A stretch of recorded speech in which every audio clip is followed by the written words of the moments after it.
voudrais donc, dans un premier temps, dire 2-3 mots à tous ceux qui ont travaillé déjà longuement sur la question de l'école dans le cadre de notre projet Europe Éducation École, que c'est bien pour les gratifier d'une certaine façon de l'effort qu'ils ont fourni jusqu'à présent que M. Henri Pénard-Ruiz a bien voulu accepter notre invitation pour donner cette conférence sur l'école, et plus précisément sur l'école dans sa relation avec la laïcité. Voilà, madame, je vous en prie.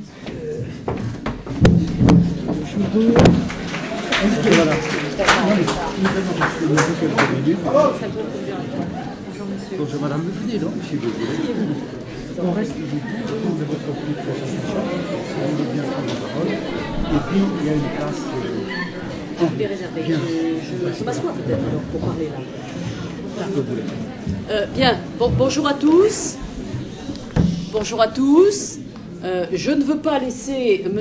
Pénard-Ruiz, que je salue et que je remercie, commencer son intervention sans avoir une pensée pour tous ceux de vos camarades, tous ceux des collègues des enseignants et tous ceux de mes collègues responsables d'établissement qui nous écoutent maintenant et nous regardent, ou nous écouteront et nous regarderont en léger différé ou en différé.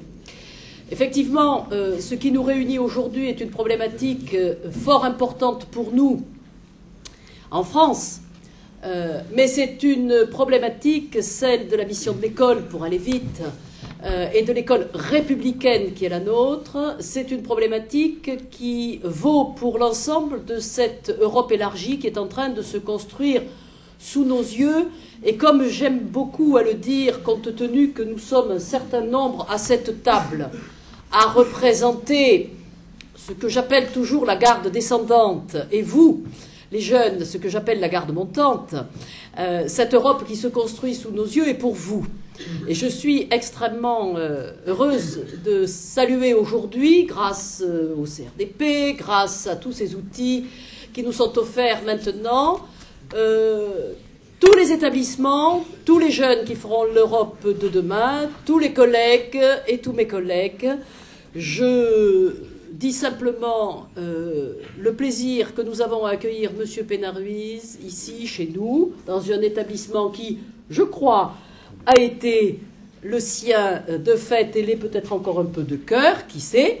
Je lui laisse la parole immédiatement. Merci beaucoup.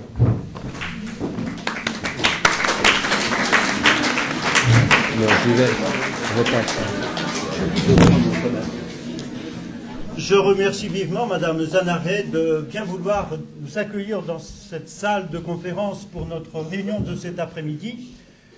En quelques mots d'abord, je voudrais vous rappeler, pour ceux qui ne le savent pas, que M. Henri Pénard-Ruiz est maître de conférence à l'Institut d'études politiques de Paris. Il enseigne en classe préparatoire au lycée Fénelon à Paris.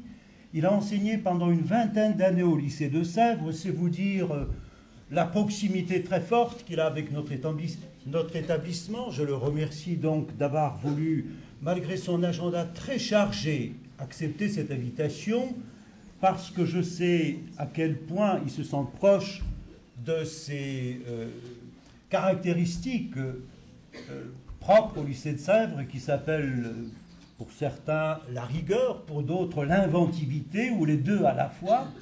Il a fortement contribué à cet esprit, si je puis dire, du lycée de Sèvres. Je suis tout particulièrement content de vous recommander un certain nombre de ces publications qu'il a mis à notre disposition ces 2 ou 3 dernières années. Un très très beau livre sur Dieu et Marianne qui présente une réflexion fondamentale ou sur le fondement de la laïcité. Un très beau livre sur la question de savoir ce que c'est que la laïcité, publié aux éditions Gallimard. Enfin, un choix de texte tout à fait remarquable, emprunté à la tradition philosophique et religieuse sur le thème même de la laïcité. Vous trouverez quelques extraits de ces ouvrages sur notre site internet. Et n'oubliez pas, pour ceux qui font de la philosophie, le merveilleux livre consacré aux légendes philosophiques, intitulé « Le roman du monde » aux éditions Flammarion.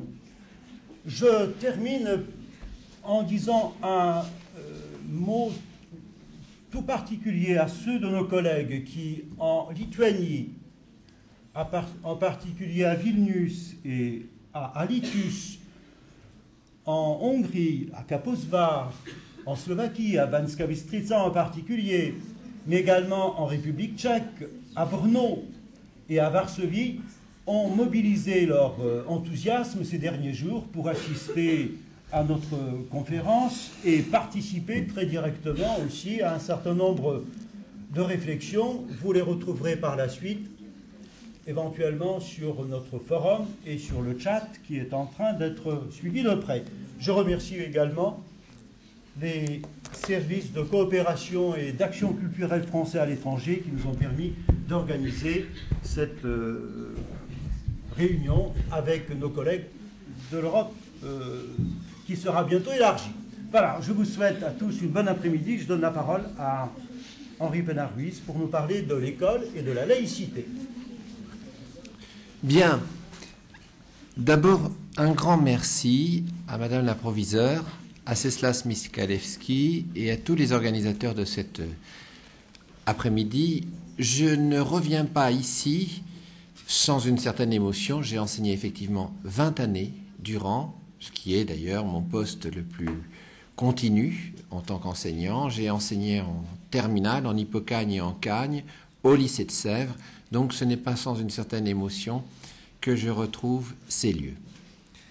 Qu'est-ce que l'école? Qu'est-ce que la laïcité? Voilà deux questions auxquelles je voudrais essayer de répondre modestement, simplement, mais en essayant de dégager le sens et la valeur de ces deux notions dans un monde qui, il faut bien le dire, aurait de quoi nous désespérer, vu le retour des guerres, des fanatismes politico-religieux, des affrontements au nom des identités collectives, un monde qui aurait de quoi nous désespérer si nous ne disposions pas d'un certain nombre de principes et de valeurs.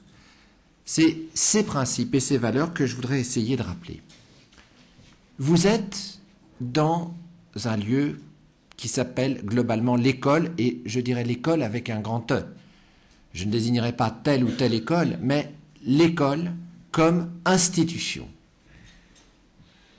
Quel est le sens de ce lieu qui vous accueille, sans distinction de sexe, sans distinction d'origine, sans distinction de religion, sans distinction de couleur de peau? C'est le sens d'une grande et belle institution républicaine. Jacques Muglioni, lorsqu'il définissait l'école, disait la chose suivante, et elle est fort simple. Qu'est-ce que l'école? C'est le lieu où l'on apprend ce que l'on ignore pour pouvoir, le moment venu, se passer de maître. Le lieu où l'on apprend ce que l'on ignore pour pouvoir, le moment venu, se passer de maître. Le mot maître, vous le devinez, a un double sens. Ça peut être le maître d'école, qu'il soit professeur ou instituteur. En latin, on disait magister.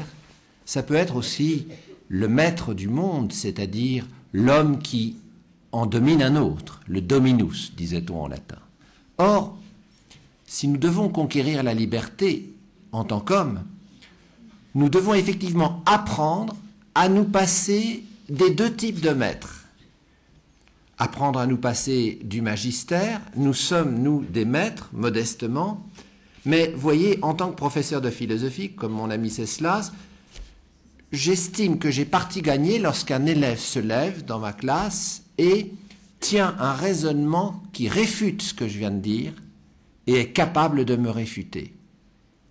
Je n'en prends pas ombrage, bien au contraire. Je me dis, voilà quelqu'un qui pense par lui-même.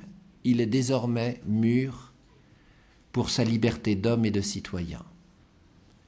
Apprendre à penser par soi-même, pour n'être pas la tutelle d'un autre, pour n'être pas assujetti aux démagogues qui, quelquefois, en prenant prétexte de la misère du monde, essaient de dresser les hommes les uns contre les autres, apprendre l'exercice éclairé de la citoyenneté libre et affranchie, voilà une des grandes missions de l'école républicaine.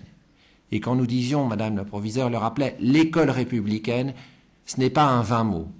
c'est l'école qui est notre bien à tous. Res publica, en latin, veut dire la chose commune à tous. Et si l'école existe, elle n'est pas née spontanément, par une sorte de génération spontanée. Il a fallu que des hommes, un jour, prennent une décision. Quelle décision? Condorcet, dans ses mémoires sur l'instruction publique, commentait cette décision de la façon suivante. Dans l'Ancien Régime, les enfants accédaient ou non au savoir selon qu'ils étaient issus d'une famille aisée et développée culturellement ou d'une famille pauvre et n'ayant pas accès aux instruments de la culture. On peut bien faire la révolution, dit Condorcet. On peut bien décider que le peuple est maître de lui, qu'il y a une souveraineté populaire, mais si on laisse l'accès au savoir dépendre de la variation des conditions de fortune ou d'infortune, alors la révolution est incomplète. La révolution aura émancipé les hommes sur le plan des libertés politiques, sur le plan de la souveraineté démocratique du peuple, mais elle n'aura pas émancipé les hommes sur le plan essentiel de la capacité de penser par soi-même. Emmanuel Kant, dans Qu'est-ce que les Lumières, rappelait qu'un être est majeur, et non pas mineur, lorsqu'il est son propre maître dans l'ordre de la pensée. C'est-à-dire, lorsqu'il n'a pas besoin d'une autorité extérieure pour savoir ce qu'il convient de penser sur telle ou telle chose, mais lorsqu'il est capable de penser par lui-même. Il est alors maître de ses pensées, et peut-être, si, maîtrisant mes pensées, je suis capable de maîtriser ma décision, je serai maître de ma vie. La maîtrise de la vie personnelle, de l'existence personnelle, comme la maîtrise de l'exercice de la citoyenneté dans une démocratie, comme la maîtrise aussi de mon travail lorsque j'exercerai un travail, un métier dans la division sociale du travail, la triple maîtrise de ma vie d'homme, de ma vie de citoyen et de ma vie de travailleur, eh bien l'école me la donne dès lors qu'elle m'apprend, grâce à la culture qu'elle va m'offrir, à me passer de maître, c'est-à-dire à penser par moi-même. Si nous, les maîtres qui vous enseignons, avons une raison d'être et une finalité, très curieusement, c'est de disparaître un jour, c'est-à-dire de faire en sorte que, lorsque vous serez devenu maître de votre jugement, vous n'aurez plus besoin de nous. Et c'est l'honneur des maîtres de l'école que de ne pas vouloir perpétuer le fait qu'ils soient des maîtres. Nous ne sommes des maîtres que parce que nous avons des élèves à élever à la dignité d'homme, et le jour où vous êtes maître de votre jugement, vous n'avez plus besoin de nous. Nous n'avons pas d'autre finalité que de faire en sorte que vous puissiez un jour vous passer de nous. Et cette liberté, nous souhaitons que vous en fassiez usage pour résister à toutes les puissances de conditionnement. Et l'on sait qu'aujourd'hui, avec le développement des médias, de la puissance de l'image, de la puissance de l'émotion qui court-circuite la pensée, il est nécessaire d'avoir en soi une liberté de pensée. Et je crois que l'honneur de l'école de la République, de l'école que la République s'est donnée à elle-même pour enseigner à tous ses enfants, si bien que tous les élèves de la République sont les enfants de la République à travers cette école, qui est l'école de tous. Ce n'est pas l'école des catholiques, des juifs, des athées, des bouddhistes ou des musulmans, non. C'est l'école de tous les êtres humains, indépendamment de leurs convictions spirituelles, qu'ils soient croyants, qu'ils soient athées ou qu'ils soient agnostiques. Et c'est cette école universelle dont les murs nus vous accueillent. Pourquoi sont-ils nus?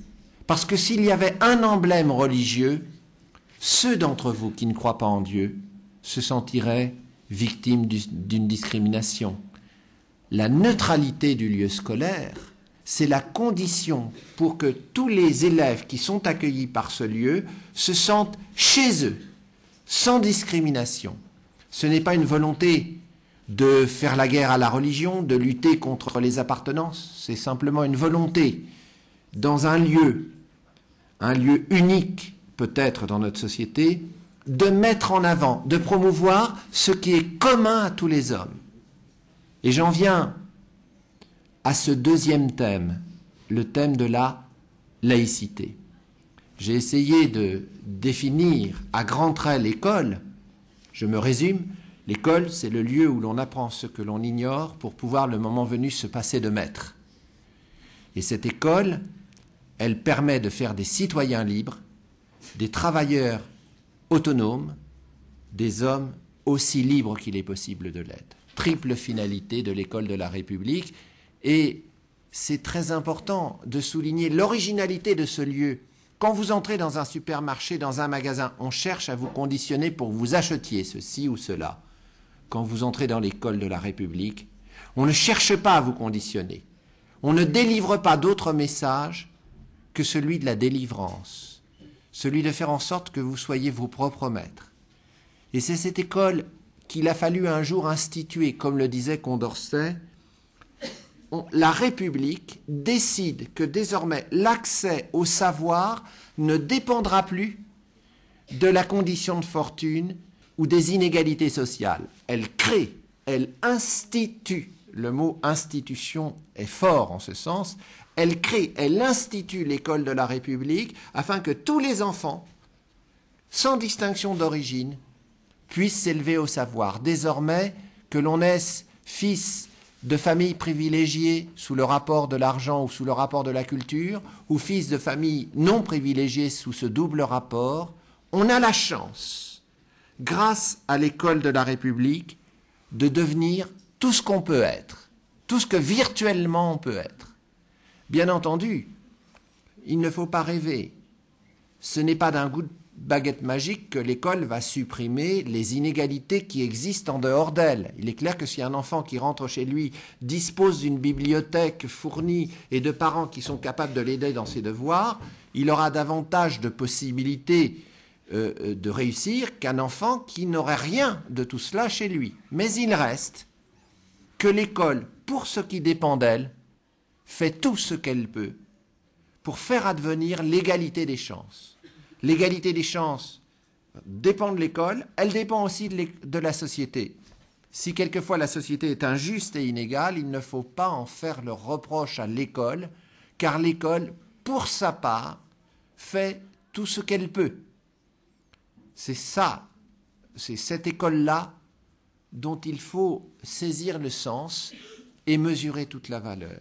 Cette école qui est ouverte à tous, je le disais, qui ne fait pas de distinction, qui n'enseigne pas une option spirituelle particulière, qui n'impose pas un catéchisme, qui ne lutte pas contre la religion, mais qui ne favorise pas non plus la religion.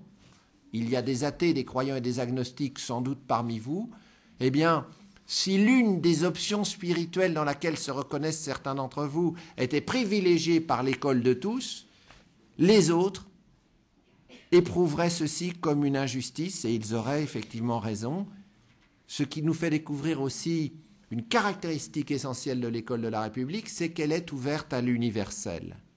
Ce que j'apprends au CDI, en bibliothèque, dans la salle de classe, la culture qui m'est dispensée chaque jour par les maîtres d'école, cela va former mon être. Et donner la culture, ce n'est pas seulement donner un bien, c'est donner quasiment de l'être. Comme le disait Spinoza, un philosophe qui augmente sa puissance, un homme qui augmente sa puissance de comprendre, augmente sa puissance d'agir. Et un homme qui augmente sa puissance d'agir, augmente son être. Car ma puissance d'agir va enrichir mon être et augmenter grâce à l'école sa puissance de comprendre. Croyez-le bien, c'est augmenter son être. Vous serez riche un jour de cette culture qui vous fut donnée et qui a forgé en vous la capacité de comprendre et d'agir sur le monde en toute liberté. Alors, pourquoi cette école que je viens d'essayer de décrire dans toute la force de son idéal, pourquoi cette école doit-elle être laïque? Je vais essayer maintenant de répondre dans un deuxième temps à cette question. Le mot laïque vient d'un mot grec, laos, qui veut dire unité d'une population. Par exemple, je dirais qu'aujourd'hui, il y a une belle population réunie dans cette salle de classe, et vous êtes le Laos. Je suis parti du Laos. Nous sommes le Laos, c'est-à-dire nous sommes l'unité d'une population. Il y a deux mots en grec, Laos pour dire unité d'une population, et démos, qui a donné démocratie, qui désigne le peuple, mais en tant que communauté des citoyens. D'ailleurs, à Athènes, ceux qui ont des souvenirs d'histoire savent très bien qu'à Athènes, le démos, c'est-à-dire la communauté des citoyens, était assez réduit, puisque c'était la démocratie, pouvoir du peuple, mais le peuple ne concernait que les hommes, donc les femmes n'étaient pas citoyennes, les esclaves n'étaient pas citoyens, et les métèques, c'est-à-dire les étrangers, n'étaient pas citoyens. Cette triple exclusion définissait de façon assez restrictive le champ d'application de la citoyenneté. Alors, laissons pour l'instant la distinction Laos-Démos. Nous sommes le Laos, c'est-à-dire nous sommes l'unité d'une population. Et Laos a donné laïkos, c'est-à-dire le simple membre d'une population. Vous, moi, n'importe qui parmi nous. Dire que quelqu'un est un simple laïc, c'est dire qu'il n'a aucun privilège, il est un homme parmi les autres. Et on a forgé, par opposition au terme laïc, le terme clerc, qui désigne celui qui est porteur d'un message religieux et qui entend, si vous voulez, exercer une autorité dans le cadre d'une communauté de croyants. Alors, faisons tout de suite une remarque. Clerc, comme vous le savez, a donné clérical et cléricalisme. Quand des clercs au sein d'une communauté de religieux, par exemple des prêtres au sein d'une communauté catholique, entendent administrer les choses de la foi à l'intérieur de la communauté des croyants, cela ne pose aucun problème. Personne ne peut s'en offusquer. Ils exercent librement une responsabilité qui leur est reconnue librement par ceux qui croient en un Dieu dans le cadre de leur religion. J'imagine, par exemple, si parmi vous il y a des croyants de la religion catholique, j'imagine qu'ils ont un contact régulier avec des prêtres, et les prêtres se voient reconnaître par eux une autorité, mais cette autorité ne dépasse pas le cercle de la communauté des croyants. C'est-à-dire que ces prêtres n'ont pas d'autorité pour des incroyants. Pourquoi voudriez-vous que des prêtres qui administrent la foi pour ceux qui croient dans la religion A, ou B, ou C, aient une autorité sur des gens qui ne croient pas dans cette religion A? Donc, il est clair que ici, il faut mettre en place un vocabulaire. Le laïc, au sens le plus étymologique du terme, c'est le membre du peuple que rien ne distingue. Alors, pour exposer le principe de laïcité aussi clairement et aussi pédagogiquement que possible, je voudrais simplement vous demander de me suivre dans une sorte de petite fiction. Nous sommes le peuple, le Laos, et nous nous réunissons pour débattre sur les conditions dans lesquelles nous allons pouvoir effectivement vivre ensemble. Débat, et la première question qui se pose, c'est de savoir quelle loi devons-nous faire pour organiser nos rapports. Or, il se trouve qu'il y a parmi nous 3 groupes. Pour l'instant, je ne sais pas qui est quoi. D'ailleurs, quand je pénètre dans ma salle de classe, je suis très content de ne pas savoir qui est musulman, qui est juif, qui est athée, qui est catholique, qui est agnostique. Je suis content de ne voir que des êtres humains. C'est pour cela que la neutralité de l'espace scolaire et de la tenue des élèves est une chose importante. Elle n'est pas destinée à interdire la liberté, elle est destinée à promouvoir ce qui est commun à tous les êtres humains, par-delà leurs différences.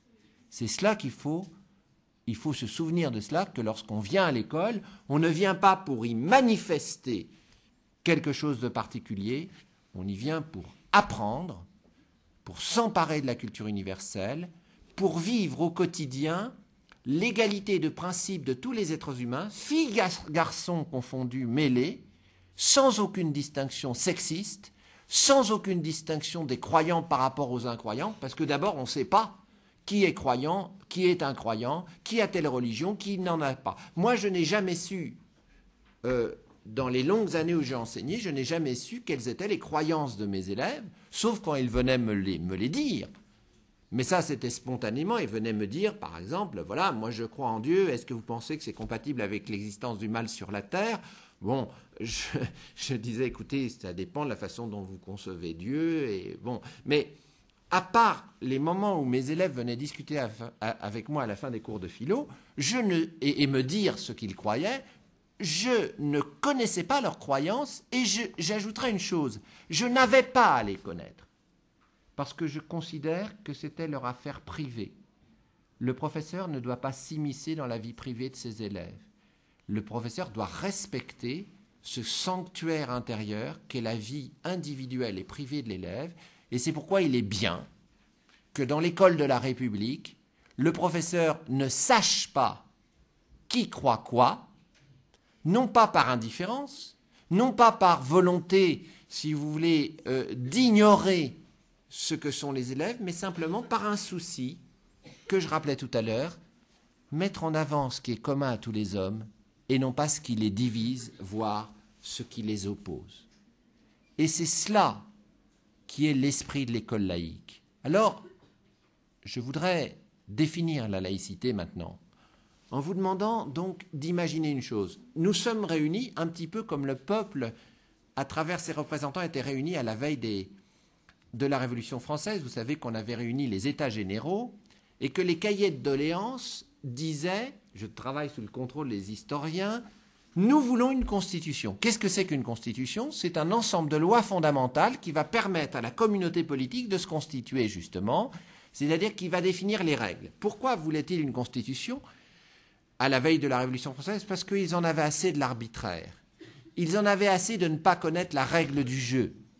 On pouvait être embastillé sur simple lettre de cachet parce que le roi avait décidé que telle ou telle personne, par exemple Diderot ou par exemple tel ou tel penseur qui n'était pas trop orthodoxe, avait dit des choses qui ne plaisaient pas à Sa Majesté. Et ce qui apparaît dans les cahiers de doléances, c'est la volonté d'avoir une constitution. Eh bien, imaginons que nous sommes le peuple, le Laos, qui va se donner une constitution. Nous sommes dans le moment constituant de la République. Or, le gros problème qui se pose à nous, c'est comment former une unité alors qu'il y a en nous une diversité.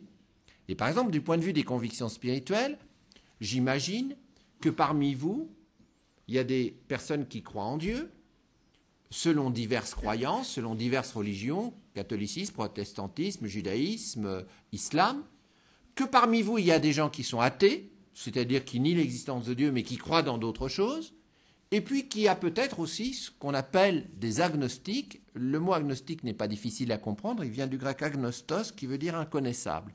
Les agnostiques, ce sont des gens qui ne tranchent pas sur les questions de l'au-delà, qui disent, bon, ben moi, Dieu, je ne sais pas s'il existe ou pas, après tout, je m'abstiens de trancher. Alors, dans cette assemblée qui est devant moi, qui est le Laos, il y a des croyants des diverses religions, des athées et des agnostiques. Alors délibérons. Première question. Serait-il légitime que les croyants imposent leurs croyances aux athées et aux agnostiques? Évidemment non. Si nous répondons en nous souvenant de l'article 1 de la Déclaration des droits de l'homme et du citoyen du 26 août 1789, nous nous souvenons que cet article dit « Les hommes naissent et demeurent égaux et libres en droit ». Cela veut dire, le mot le plus important dans cette phrase, c'est « naissent ». C'est évidemment libre et égaux, mais c'est « naissent ». Ça veut dire que la liberté et l'égalité ne sont pas des biens qu'on pourra acquérir puis perdre, ce sont des biens qui sont en quelque sorte consubstantiels à l'humanité. Sitôt qu'un homme naît, il doit se voir reconnaître la liberté et l'égalité. C'est-à-dire que désormais, et c'est le sens de cette charte des droits de l'homme, aucun pouvoir politique ne peut prétendre ôter ou diminuer ou mutiler la liberté et l'égalité. La liberté et l'égalité ne sont pas des cadeaux que ferait un pouvoir qui les mesurerait à sa guise. Non, la liberté et l'égalité, chaque homme, chaque être humain, homme ou femme, les détient en tant qu'il est homme et que sa dignité d'homme requiert la liberté et l'égalité. Si donc nous sommes libres, il importe que notre conscience, qui comme les citoyens, comme les stoïcien le disait, est le foyer intérieur de notre vie, notre conscience, citadelle intérieure, disait Marc Aurèle, il importe que notre conscience soit reconnue comme fondamentalement libre. Et si notre conscience est libre, ça veut dire qu'aucun credo, aucune croyance ne doit s'imposer à elle, mais que, réciproquement, aucune croyance ne doit lui être interdite. Le premier principe fondamental de la laïcité et sur lequel nous débouchons quand nous délibérons, c'est que les croyants ne doivent pas imposer leur croyance aux croyants, mais aux incroyants, mais les athées ne doivent pas interdire le credo des croyants. C'est-à-dire que finalement, ni les uns ni les autres ne doivent dominer le corps social au nom de leur option spirituelle. Je prends 2 exemples. Dans l'Espagne franquiste, quand Franco dit « En España uno es católico o no es nada », en Espagne on est catholique ou on n'est rien, et qu'il impose le catholicisme dans ce qu'on appelait le national catholicismo, comme religion d'État, et que les Espagnols qui ne croient pas en Dieu étaient sous Franco l'objet de vives discriminations, eh bien cela bafoue la liberté de conscience, et en même temps ça bafoue l'égalité des athées et des croyants. Mais à l'inverse, lorsque l'Union soviétique stalinienne persécute des croyants, ferme des églises, elle ne respecte pas plus la liberté de conscience et la laïcité. La laïcité et la liberté de conscience, ce n'est ni l'imposition de la religion, ni l'imposition de l'athéisme. Pourquoi ? Parce que l'État, s'il est un État de droit, doit considérer que l'adhésion par un homme à une croyance doit être pleinement libre. Si vous voulez croire en Dieu, vous devez être libre de le faire. Si vous voulez ne pas croire en Dieu, être athée et croire en d'autres choses, croire par exemple comme Camus ou Sartre dans l'humanité se rapportant à elle-même, vous devez être libre d'affirmer que vous êtes athée et nul ne doit empêcher l'autre d'être libre dans sa croyance. Il existe donc 2 formes d'atteinte à la laïcité, soit l'imposition de la religion par le biais de l'État, soit l'imposition de l'athéisme par le biais de l'État. Le deuxième principe de la laïcité, après le premier principe qui est la liberté de conscience, c'est donc tout simplement la stricte égalité des croyants, des athées et des agnostiques. Serait-il légitime que les croyants disposent de plus de droits dans la sphère publique que les athées ? Au nom de l'égalité, je réponds non. Serait-il légitime à l'inverse que les athées aient plus de droits que les croyants ? Au nom de l'égalité, je réponds non. Alors évidemment, ce principe, pour l'instant, il passe pour assez évident, mais il a des conséquences. Ça veut dire que, par exemple, quand un État finance avec de l'argent public des écoles privées confessionnelles, il avantage les croyants si, dans le même temps, il ne finance pas avec de l'argent public des écoles privées athées. Donc, je lance cette première question.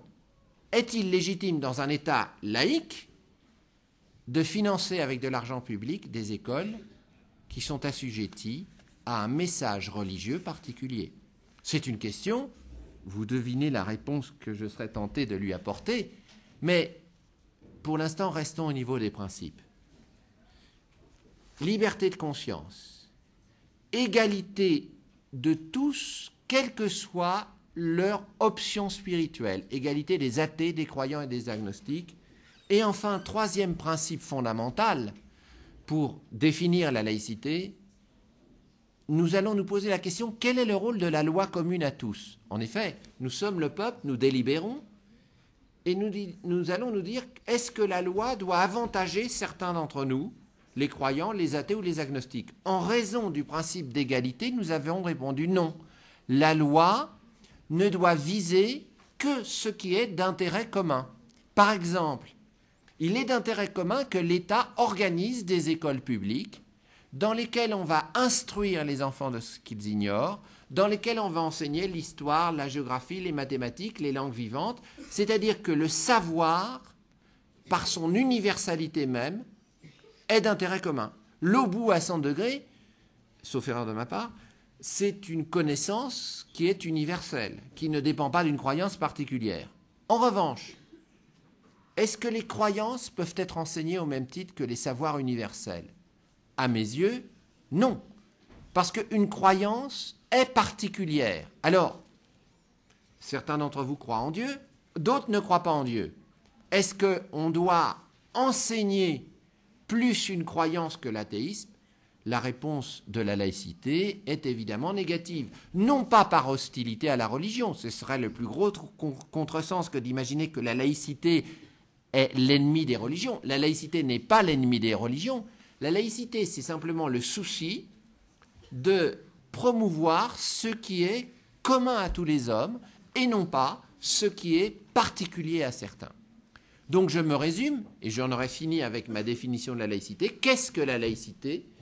C'est l'union, c'est le principe d'union de tout le peuple sur la base de la liberté de conscience, de l'égalité de tous et de l'universalité de la loi n'ayant pas d'autre but que de promouvoir ce qui est commun à tous. Et vous voyez que c'est un idéal qui est en même temps un idéal de concorde, puisque ces trois valeurs, finalement, tous les êtres humains, quelles que soient leurs croyances ou leurs convictions, ont intérêt à y adhérer. Que je sois croyant ou athée, j'aurais envie de vivre dans un pays qui reconnaît la liberté de conscience, l'égalité des hommes, et qui affecte la loi commune à l'intérêt commun à tous. Donc, vous le voyez, on saisit ici le principe qui fait de la laïcité ce que j'appellerais un idéal de concorde. Dans l'école laïque, nous nous réunissons tous. Certes, nous avons nos croyances particulières qui doivent demeurer dans notre sphère privée, mais le fait que, par exemple, un croyant soit appelé à avoir une certaine retenue dans un espace qui est commun à tous, ce n'est pas du tout une privation de liberté, c'est simplement une école de la distance. Il faut que chacun apprenne à vivre ses propres convictions avec assez de distance pour être tolérant à l'égard d'autrui, pour être ouvert à l'égard de la personne qui n'a pas cette croyance. Or, évidemment, et on touche là des questions brûlantes, la fameuse question du port des signes religieux dans l'espace scolaire. Pourquoi vaut-il mieux, dans l'espace scolaire, recommander aux élèves la discrétion quant à leurs convictions religieuses? Eh bien, pas du tout pour réprimer, mais surtout pour promouvoir ce qui est commun à tous. C'est-à-dire que vous ne venez pas à l'école pour manifester ce que vous êtes ou ce que vous croyez être, vous venez à l'école dans une attitude de construction, d'ouverture, pour devenir tout ce que vous pouvez être. Car évidemment, l'identité d'un homme n'est jamais close, n'est jamais définitivement arrêtée une fois pour toutes. Il faut donc comprendre que l'école, c'est un lieu de construction, c'est un lieu d'avènement d'une personnalité riche, libre, ouverte, et il est clair que de ce point de vue-là, on confondrait les genres si on disait l'école, c'est un lieu de manifestation des appartenances religieuses ou même des appartenances politiques. Non, ce n'est pas un lieu de manifestation d'appartenance, c'est un lieu de construction de soi, d'ouverture à la culture universelle. Voilà, si vous voulez, comment je définirais la laïcité. La laïcité, c'est un principe d'union de tout le peuple, le laos, sur la base de la liberté de conscience, de l'égalité de tous, sans distinction d'options spirituelles, et d'universalité de la loi commune que tous vont se donner pour vivre ensemble. Une dernière remarque, ce n'est pas parce que hier, dans l'histoire humaine que vous connaissez tous, les religions dominantes ont eu tendance à persécuter les athées ou les agnostiques, qu'aujourd'hui, il faudrait intervertir le dominant et le dominé. La laïcité ne consiste pas à ériger l'athéisme en option dominante, elle consiste à supprimer le principe même de toute domination au nom d'une option spirituelle particulière, qu'elle soit la religion, qu'elle soit l'athéisme ou l'agnosticisme. C'est pourquoi je vais soutenir un paradoxe, voyez-vous, malgré les préjugés que quelques-uns, quelquefois, entretiennent sur la notion de laïcité. Le paradoxe, voyez-vous, c'est que c'est dans un pays laïque que les religions sont les plus libres de se développer. mais à la condition, bien entendu, qu'elles respectent la neutralité de l'espace public, qu'elles respectent la neutralité du cadre de leur propre accomplissement et de leur propre manifestation. Autrement dit, prenez un pays laïque, les religions sont libres de s'exprimer, mais elles doivent respecter la sphère publique. Prenez un pays avec une religion obligatoire, et hélas, on a vu le cas limite avec les talibans en Afghanistan, qui imposaient comme loi politique la loi religieuse. La théorie de la charia, c'est-à-dire la théorie selon laquelle la loi coranique, qui n'est pourtant dans le Coran qu'une loi purement spirituelle, est convertie en une loi politique qui s'impose à tous. Les femmes qui ne voulaient pas porter le voile étaient lapidées dans la rue à Téhéran au moment où M. Khomeini est devenu le dirigeant de ce pays. Elles étaient lapidées. Les femmes réputées adultères, c'est-à-dire étant soupçonnées d'avoir eu une relation sexuelle hors mariage, étaient lapidées comme aujourd'hui au Nigeria.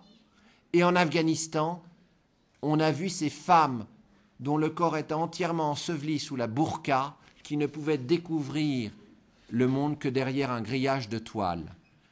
Et l'on voit ici que la laïcité, en émancipant la loi politique qui va organiser les rapports entre tous les hommes, de la loi religieuse qui ne doit organiser les rapports entre les hommes que pour ceux qui le veulent.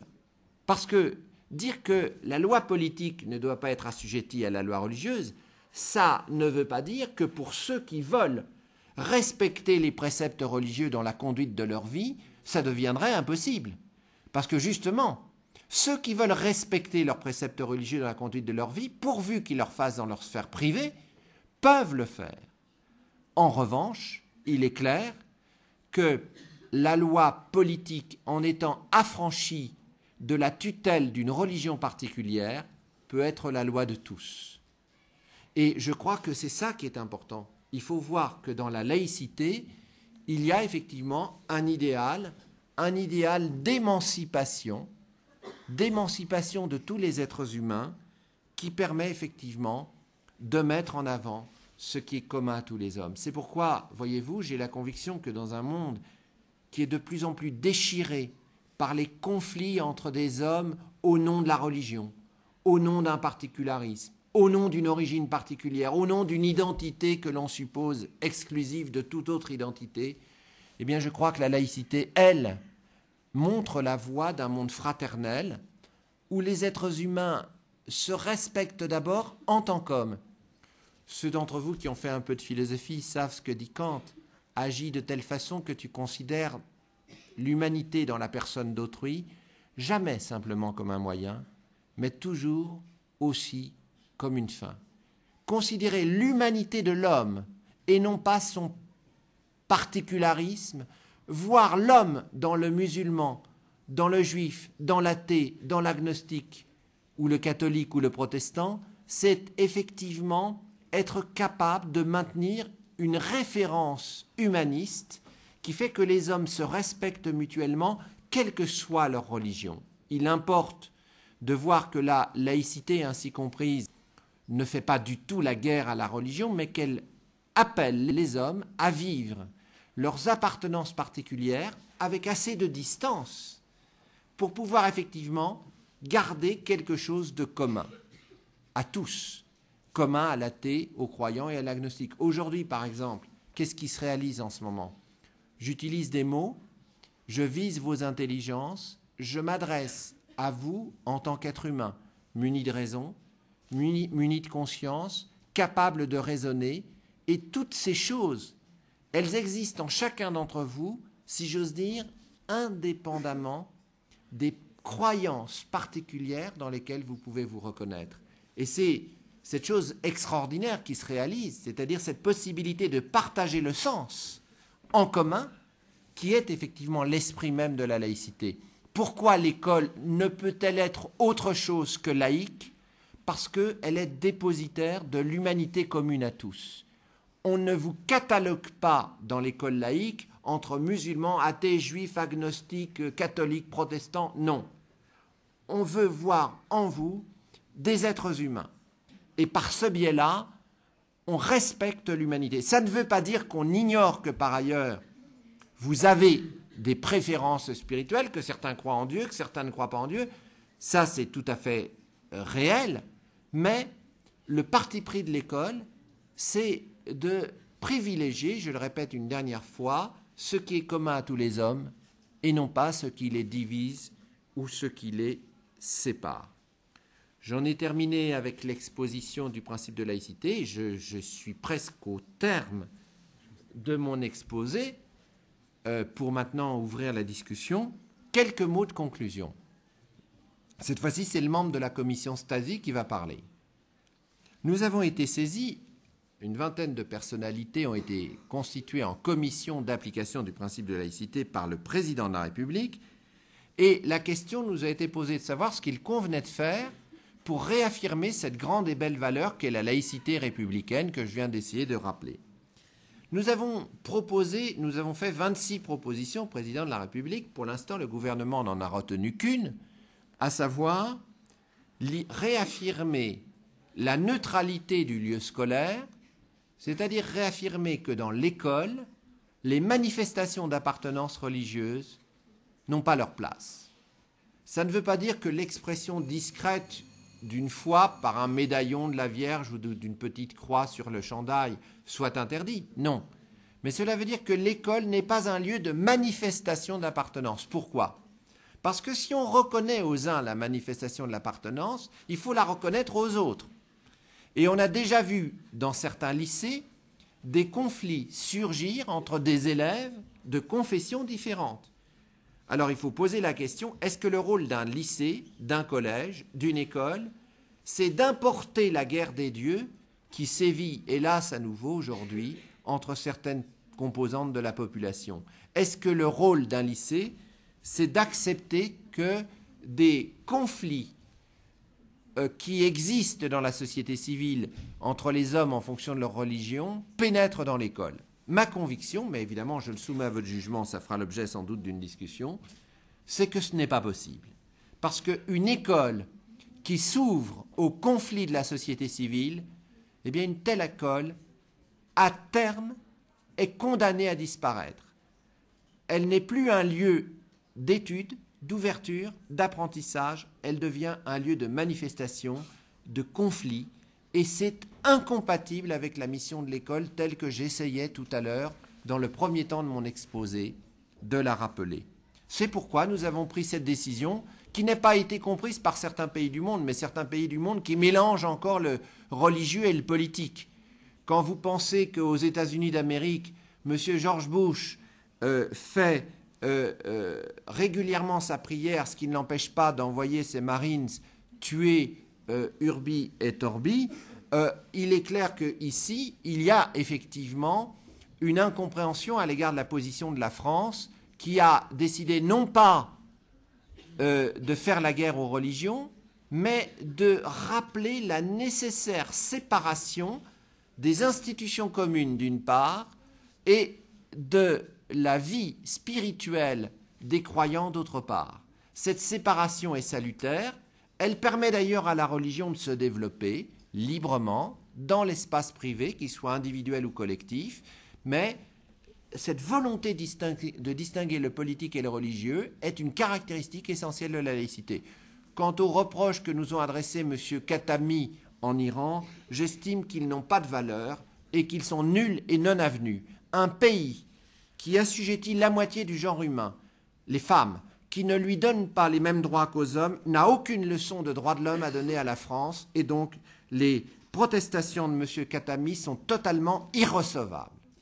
Voilà, j'en ai terminé avec l'évocation avec une petite pointe enflammée à la fin, mais comme disait Platon, il arrive quelquefois que les passions côtoient la raison. Je vais m'arrêter là, je vous remercie vivement de votre attention, et maintenant, je m'ouvre moi-même à vos objections, à vos questions et à la discussion. Merci beaucoup de votre écoute. Merci Henri.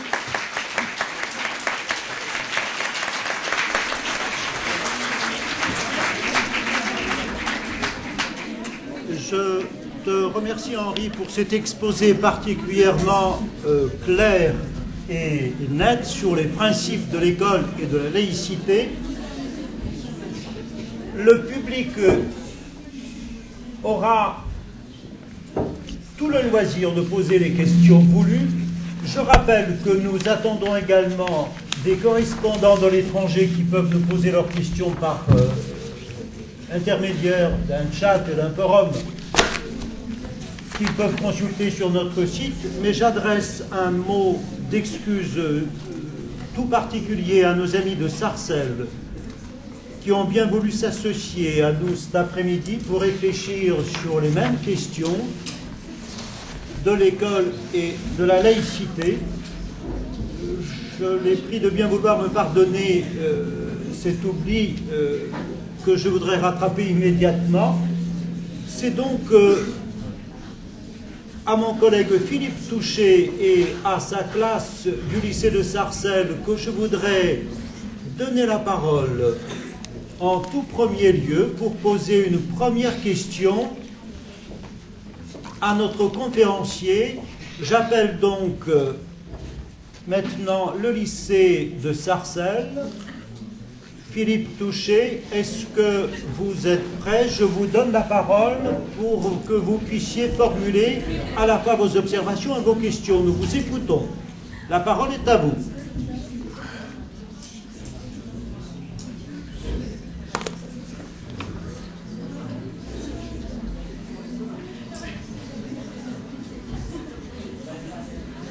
Je vous prie d'attendre quelques instants. Il y a un décalage normal de quelques secondes, le temps que l'image nous parvienne depuis Sarcelles.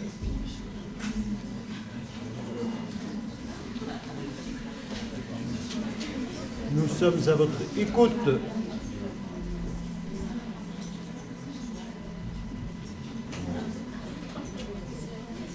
Alors, ça 15 secondes. Ça l'aide. J'ai parlé combien de temps? Une heure? 55 minutes. J'ai respecté le contrat. Voilà, j'appelle donc Sarcelles, vous nous entendez, la parole est à Merci vous. beaucoup et bonjour à tous de Sarcelles. Je vais tout de suite laisser la parole à un de mes élèves qui va poser une question. Alors bonjour, moi je m'appelle Ronel. Alors moi ma question d'abord ce serait de savoir en fait si, parce que monsieur a beaucoup insisté sur l'aspect religieux de la laïcité, mais ce serait pour savoir si ça revient pas un petit peu plus à faire une distinction entre la sphère publique et la sphère privée.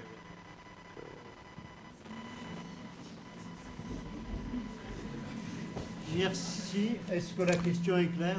La question est parfaitement claire et je crois que vous avez tout à fait raison de la poser parce que peut-être n'ai-je pas suffisamment insisté dans mon exposé sur effectivement la distinction de la sphère publique et de la sphère privée. Je pensais l'avoir évoqué rapidement en disant par exemple que le fait que je crois en Dieu ou ne crois pas en Dieu, c'est mon affaire et que je n'ai pas de compte à rendre sur cette croyance auprès de mon voisin ou auprès d'une autorité extérieure. Alors, redéfinissons les choses. Un acte est privé quand il ne me concerne que moi ou mes proches, mais de façon volontaire. C'est-à-dire que effectivement, la sphère privée, c'est la sphère des actions qui n'engagent que moi-même. En revanche, la sphère publique, c'est la sphère de l'ensemble des actions qui mettent en jeu autrui. Je donnerai un exemple qui va être tout à fait simple. Si j'allume une cigarette dans un lieu peu ventilé et où il y a des êtres humains qui vont être incommodés par mon tabac, cet acte est un acte public puisqu'il va avoir des conséquences pour autrui. Il est donc normal que la loi réglemente cet acte. En revanche, si étant tout seul dans la rue et n'engageant que moi-même et ne commettant aucune violence à un fumeur passif, j'allume une cigarette, cet acte est un acte privé qui, pour l'heure, n'engage que moi-même. Et je crois qu'il est très important, c'est pour ça que la question que vous posez est très juste, il est très important de rappeler que dans une communauté de droit, il y a la sphère privée qui doit être indépendante de la sphère publique, et la sphère publique qui est la sphère de ce qui est commun à tous les hommes. Alors, la religion, par exemple, doit rester une affaire privée. Si je crois dans le Dieu A,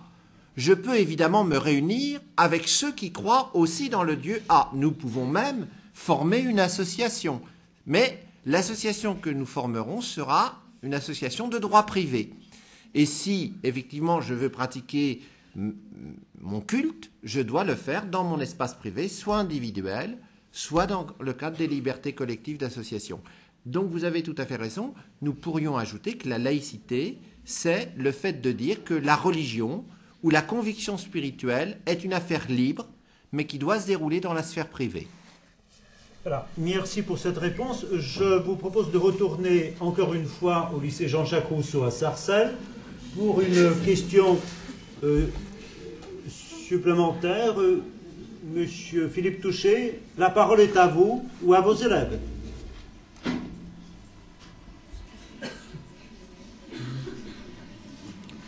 La technique est un peu lente. Hein. Je suis désolé pour ces frustrations qui nous empêchent de croire à la spontanéité des choses, mais la technologie a ses lois propres.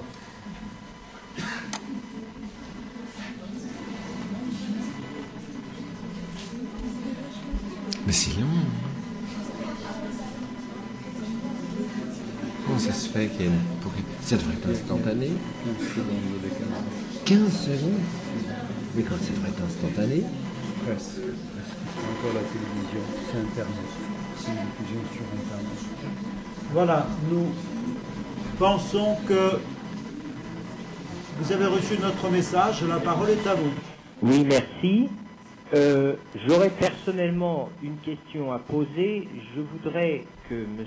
Pénat-Ruiz nous définisse un peu plus précisément pourquoi l'école est une institution organique de la République et non pas simplement un service parmi d'autres. Merci Philippe. Je vous redonnerai encore une troisième fois la parole dans un instant. Merci, chers collègues. Je suis très content que vous posiez cette question parce qu'on a eu trop tendance à justement définir l'école uniquement comme un service public. Or, je crois que l'école, c'est beaucoup plus qu'un service public. On ne va pas à l'école comme on va à la poste acheter un carnet de timbre ou comme on monte dans l'autobus. Pourquoi ? Parce que d'abord, il y a une obligation scolaire. L'obligation scolaire, assortie d'ailleurs de la gratuité, c'est ce qui permet à tous les enfants d'aller à l'école. Parce que si, par exemple, des parents voulaient faire travailler les enfants plutôt que de les envoyer à l'école pour gagner de l'argent, ils ne le pourraient pas. L'obligation scolaire, donc, relève de ce que j'appellerais le droit de l'enfant de recevoir une instruction. Donc, vous êtes ici, les élèves sont dans l'école, mais ils sont dans l'école qui est un lieu qui les accueille pour les instruire. Et donc, on ne peut pas comparer l'école avec un quelconque service public. Je suis libre d'aller à la poste ou de monter dans l'autobus. Je ne suis pas exactement libre d'aller à l'école. J'y vais pour m'instruire. Et donc, il n'est pas satisfaisant de définir les élèves comme de simples usagers d'un service public. Les élèves sont là dans ce que vous appelez très bien une institution organique de la République. Pourquoi organique ? Être organique, par référence à la notion d'organisme, ce qui joue une fonction vitale. Par exemple, le cœur, les poumons, le foie, l'intestin sont complémentaires dans l'organisme humain. Eh bien, on peut dire, par analogie, que l'école a une valeur organique dans la République parce que, comme le disait déjà Montesquieu, c'est toute la puissance de l'éducation qui fait la force de la République. Puisque la République ne recourt pas à la violence, à la contrainte, à la hiérarchie, elle recourt à la liberté, à la libre expression du suffrage des citoyens.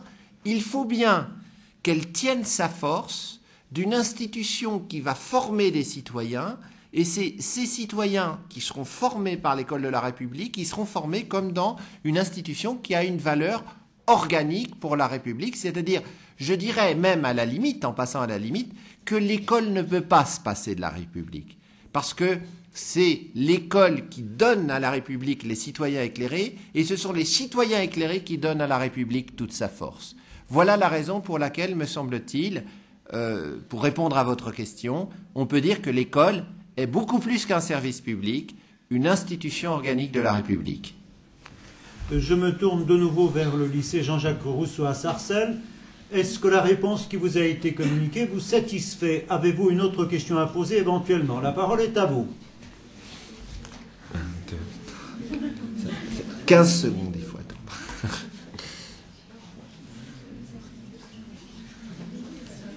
C'est une série de monologues. Oui, ça sera mieux avec la salle. Dans un instant.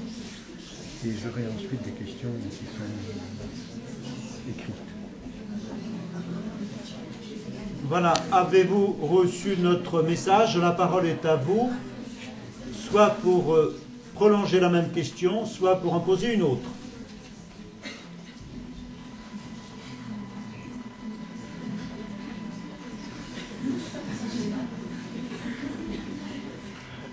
Oui, merci beaucoup de me donner la parole. Je me présente, je m'appelle Jamel. J'aurais une question. En fait, par rapport à la laïcité, et en fait, vous avez défini assez brillamment le concept de laïcité, et dit comme vous l'avez dit, ça paraît assez clair. Pourtant, aujourd'hui, on retrouve encore beaucoup de problèmes et beaucoup de comment dire, de confusion, voilà. Par rapport à ce sujet, et puis j'aimerais savoir comment l'école pourrait faire pour clarifier dans les esprits pour clarifier dans les esprits un peu cette idée de ce concept de laïcité, pour que tout le monde puisse comprendre et ne pas se choquer de voir que voilà, certaines situations qui peuvent aujourd'hui qui naissent, comme le port du voile par exemple. Merci de votre question. La réponse? Très rapidement, vous avez raison de poser la question de savoir comment on pourrait mieux faire connaître la laïcité. D'abord, vous avez fort bien compris que la laïcité n'est pas hostile aux religions. Elle n'est d'ailleurs hostile à aucune religion. Le fait qu'aujourd'hui, un peu trop souvent, les journalistes aient focalisé la question du port du voile est trompeur. Il n'est pas question, je tiens à vous le dire, Jamel, il n'est pas question d'imposer à une religion des obligations qu'on n'imposerait pas aux autres religions. Il ne s'agit pas d'assurer, par exemple, l'avantage du christianisme sur l'islam. Je vous rappelle une chose, c'est qu'entre 1881 et 1905, en 22 ans de laïcisation, la République a exigé des catholiques qu'ils s'habituent à voir que leurs signes et leurs symboles ne devraient plus être sur les institutions publiques et qu'ils devraient être portés dans la sphère privée.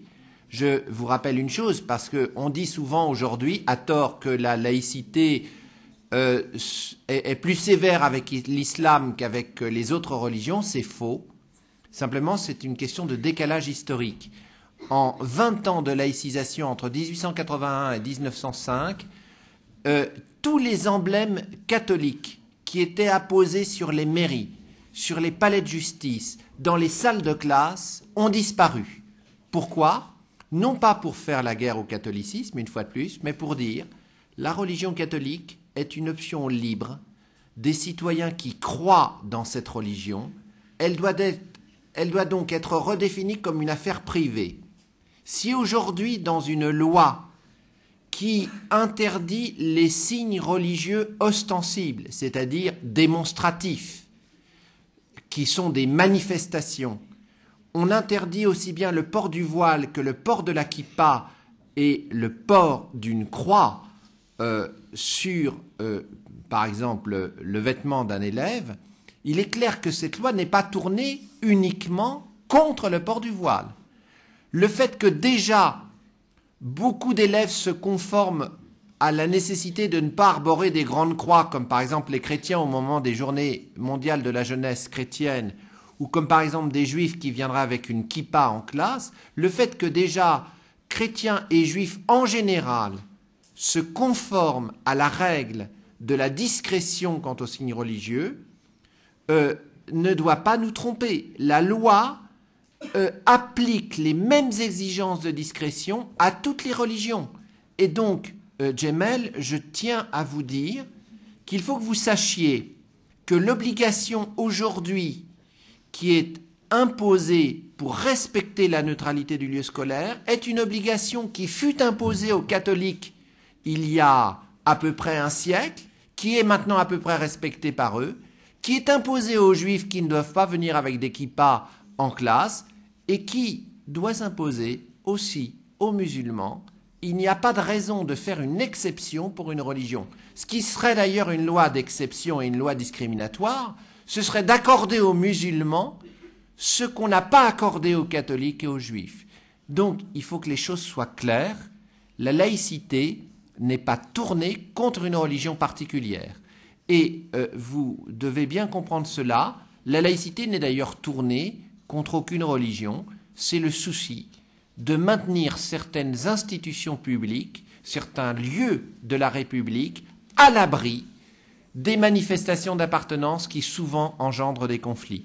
Et je crois, pour répondre à la première partie de votre question, qu'il faudra effectivement que ces choses-là soient expliquées simplement, clairement, dans tous les lycées, pour que les élèves comprennent qu'il ne s'agit pas d'interdire pour le plaisir d'interdire, mais qu'il s'agit de poser une règle de vie commune. Et la grande valeur de l'école républicaine française, c'est justement que, puisqu'elle accueille des enfants de toutes les origines, de toutes les confessions, eh bien, elle doit se donner une règle de vie pour les faire coexister. Parfait. Merci pour cette mise au point. Je remercie le lycée Jean-Jacques Rousseau de Sarcelles pour sa première contribution. Je vous redonnerai la parole dans un instant. Actuellement, et avant de procéder à la première série de questions posées éventuellement sur le forum, je voudrais donner la parole à nos élèves du lycée de Sèvres qui sont sur le plateau. Si vous avez donc des questions, il y a un micro qui est à votre disposition au fond de la salle. Voilà une première question.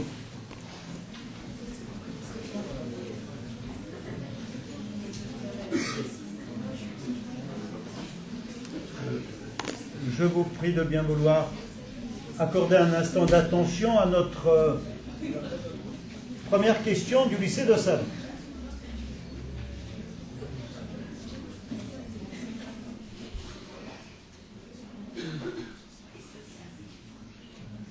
Nous avons un problème de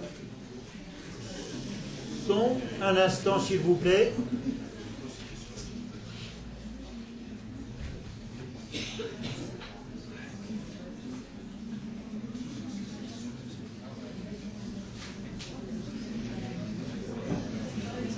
Je vous prie de bien vouloir patienter un instant. Peut-être qu'il y a là un problème technique à régler dans un instant.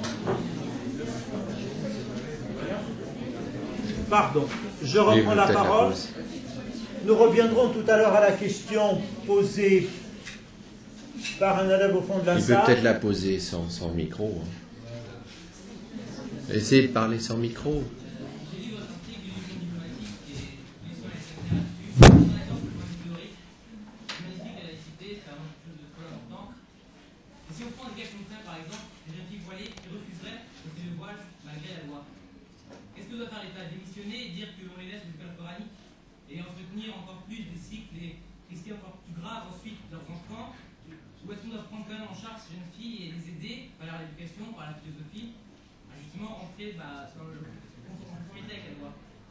C'est pas dangereux de laisser des jeunes filles, encore plus dans un siècle, laisser des imams dans les cités, encore plus loin, aller plus loin dans l'extrémisme. Est-ce que l'État ne démissionnerait pas-il de sa fonction première? Bien. J'ai parfaitement compris votre question et je vous remercie de la poser parce que je crois que c'est une question qui est sur toutes les lèvres. Donc, je ne sais pas comment vous appelez, mais je vous remercie de poser cette question. ce que je voudrais dire, c'est la chose suivante, et je vous demande de me suivre dans ce raisonnement. L'État, vous me demandez, l'État ne démissionnerait-il pas s'il abandonnait ces jeunes filles à l'emprise des écoles coraniques? Vous avez bien fait de poser cette question. Mais je vous pose une contre-question. Est-ce que l'État ne démissionnerait pas s'il disait qu'il ne peut plus faire respecter aucune règle dans les écoles qu'il organise? C'est ça la question. Parce que, effectivement, au sein de la commission Stasi, nous avons été soumis à une sorte de chantage qui était à peu près le suivant. Ou bien vous acceptez nos exigences, ou bien vous vous rendez coupable de déscolarisation des jeunes filles. Or, nous refusons absolument cette alternative. Nous voulons à la fois scolariser les jeunes filles, mais vous m'accorderez qu'on ne peut pas scolariser des enfants à n'importe quelle condition. Si quelqu'un vient tout nu à l'école, est-ce qu'on va lui dire « on ne peut pas vous admettre parce que la décence est respectée » Non, il faut des règles. Alors si quelqu'un entend venir à l'école en manifestant une appartenance religieuse malgré la règle qui a été posée par l'école et qui n'est pas du tout une règle arbitraire, qui est fondée en raison, qui est que l'école, ce n'est pas un lieu de manifestation, qu'il faut savoir mettre ses convictions religieuses à la porte de l'école, parce que dans une salle de classe, quand on n'y entre pas en tant que musulman, en tant qu'athée, en tant que juif, on y entre en tant qu'élève, en tant qu'homme, qui va apprendre. Et donc il est important d'éviter que dans un lieu, ce soit l'appartenance qui soit mise en avant. Parce que si vous acceptez pour une jeune fille cela, vous devez l'accepter pour les autres. Et parce que vous ne pouvez pas admettre une règle d'exception. On a vu déjà des cas où des jeunes gens dans certains lycées de la Seine-Saint-Denis s'affrontent pour des raisons religieuses. Et ça, c'est quand même extrêmement grave. Il y a un article qui avait été assez saisissant, un article qui s'appelait « Le signe qui tue », écrit par Catherine Clément, à propos d'une école canadienne où un jeune sikh était venu avec son turban et s'était fait poignarder par un jeune hindou qui, à la seule vue du turban, avait dit « celui-là est mon ennemi ». Dans ce cas-là, vous voyez, le port du signe est aussi un risque de mort. Nous ne voulons pas qu'en intériorisant les signes par lesquels les hommes, qu'on le veuille ou non, se distinguent, voire s'opposent, nous ne voulons pas que l'école devienne un lieu de bataille et de conflit. Donc si vous voulez, vous avez raison de poser la question de savoir ce que deviendra la jeune fille si elle n'est pas admise à l'école. Mais d'abord, nous avons mis dans le rapport Stasi que nous ne voulions pas d'exclusion immédiate, que nous voulions d'abord qu'on rappelle la règle à la jeune. Imaginons le cas de figure que vous posez. Une jeune fille récalcitrante, bon, moi je serais partisan déjà, en tant que professeur et éducateur, que dans tous les règlements intérieurs des lycées, il y ait une sorte de petite charte de la laïcité distribuée à tous les élèves de l'école en disant voilà, vous êtes accueillis ici, c'est l'école, ce n'est pas n'importe quel lieu. Il y aura certaines règles à respecter. Par exemple, vos convictions religieuses, vous êtes parfaitement libre de les avoir, vous êtes parfaitement libre d'en discuter avec vos camarades dans la récréation ou dans les cours de philo ou de français, etc. Mais vous n'êtes pas libre de les manifester, de privilégier la manifestation sur la discussion. Bref, rappelez ça déjà, pour que tous les élèves sachent quelle est la règle et quel est le fondement de la règle. Parce que je crois qu'un élève sera d'autant plus porté à accepter une règle qu'il en aura compris l'enjeu et le fondement, qu'il aura compris que ce n'est pas du tout arbitraire. Ensuite, si malgré cela, malgré ce travail de sensibilisation à la neutralité scolaire et laïque, une élève persiste, une élève qui veut porter le voile, mais ça pourrait être un élève qui veut porter la kippa, il n'y a pas de raison de se concentrer sur, même si la presse a joué un mauvais rôle, parce qu'elle a toujours parlé d'une loi contre la voile, et je dénonce ici une certaine presse qui n'a pas arrêté de dire que c'était une loi contre le voile, alors c'était une loi qui porte sur les signes religieux manifestes. Bien, si une jeune fille, malgré le fait qu'on l'a instruit des règles, persiste à garder le voile, moi je pense que le rôle des professeurs, c'est de lui expliquer, voire de lui donner un délai, de lui dire, voilà, vous avez quelques jours pour vous soumettre à la règle commune. Mais on ne cédera pas. La règle n'est plus négociable. C'était d'ailleurs pourquoi la commission Stasi a proposé une loi, c'est que depuis 15 ans, on avait l'avis du Conseil d'État et à chaque fois, il y avait des conflits dans les lycées parce que certains groupes politiques et religieux s'imaginaient qu'on pouvait faire plier la République et faire changer la règle. Maintenant, grâce à la loi, les choses sont claires. La loi n'est pas négociable. En revanche, nous sommes dans un lycée, nous sommes dans un lieu d'éducation et nous devons expliquer la loi. Expliquer la loi, ça ne veut pas dire la changer. Ça veut dire que moi, je suis tout à fait d'accord pour dire qu'on peut donner un délai à une jeune fille, qu'on peut lui dire, voilà, vous avez quelques jours pour vous plier à la règle, mais on ne vous acceptera pas tel jour si vous ne vous pliez pas à la règle. De même qu'on dira à un jeune homme qui viendrait torse nu, vous avez quelques jours pour vous plier à la règle, mais on ne vous acceptera pas si vous ne venez pas en tenue décente. Point à la ligne.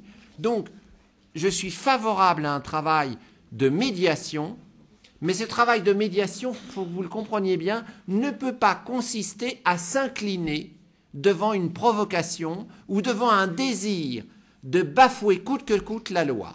Ça, ce n'est pas possible. Parce que si la loi est bafouée là, elle sera bafouée ailleurs. Il faut que vous compreniez une chose, c'est qu'un lieu comme l'école, qui accueille tous les enfants sans faire de distinction, doit poser des règles. S'il n'y a pas de règles, c'est la loi du plus fort. C'est pire que tout.